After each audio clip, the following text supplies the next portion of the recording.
Well, unaccustomed as I am to public speaking, I just want to make a few comments in brief, and I hope they'll be meaningful to everybody. First, I would be remiss if, once again, on behalf of the veterans, past and present, to thank all the organizations who made this day a wonderful, honorable, and meaningful day. Thank you very, very much.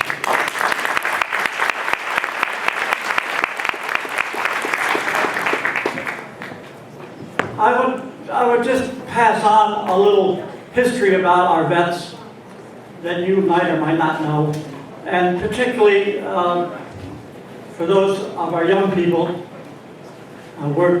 We veterans are so happy to see the young people involved on a day like this, because it's important for us. Our veterans are shrinking, but they're growing. It's important to us that our legacy of service and responsibility to our country is passed on.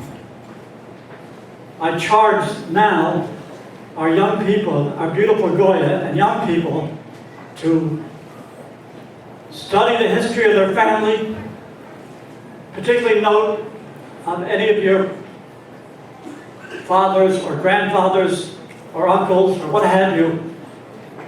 Note their time of service to the extent of where they were, what branch of service they were in, and what they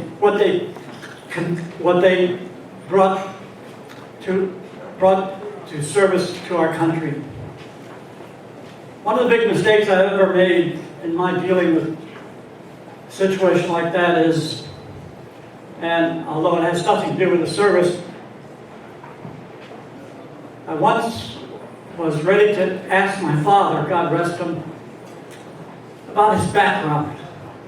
He came to this country in 1912, and I just took everything for granted, that he was always there, and he always provided for us, and he made sure that we had things to eat, and we had a wonderful life. But I never really asked him, what did you do when you got here at age 12 or 13? The extent that I knew was that he and his brother, my Uncle Chris, went to Illinois to work in the coal mines. From that point on, until I was old enough to recognize what was going on, he never said a word. I never, like a dumbbell, I never asked him, which I regret to this day. So, young people, take my advice. If you have a relative, a grandfather, a father that has history that you think you should know, ask him. Maybe he'll tell you, maybe he won't, but at least you'll know. So, anyway, getting back to the veterans. We veterans all share very similar experiences. As I look around the room, I see what our veterans served at every place from New Guinea to Alaska, to Korea, to Europe, to Asia, Philippines, and our record is an enviable one. We don't talk about it a lot, but it's there, and we keep it close to mind. So I think honoring our vets as we are today is absolutely the right thing to do. And I speak for my fellow veterans when I say, once again, thank you very much for your honors that you've paid us. We don't necessarily richly deserve them, but we thank you.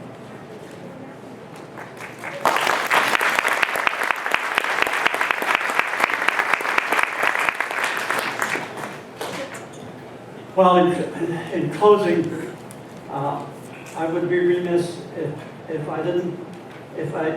I start to thank everyone that participated in putting this day together.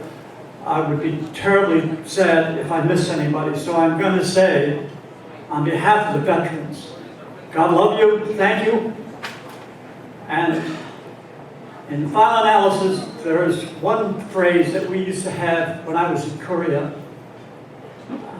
My fellow Korean veterans are Jimmy Fountas, Gabriel Atkinson, Michael Stelios.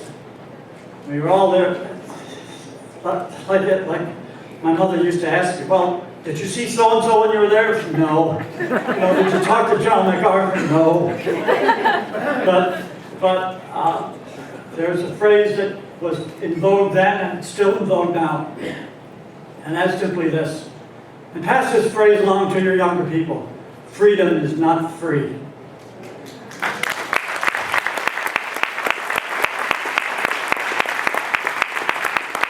The cost of freedom is won by this country's blood, treasure, and ability of men and women to serve their country and do what we veterans thought we did correctly, and it was simply no more, no less than do the job we were assigned to do.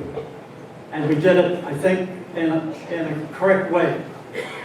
Thank you once again. God bless our veterans and God bless America.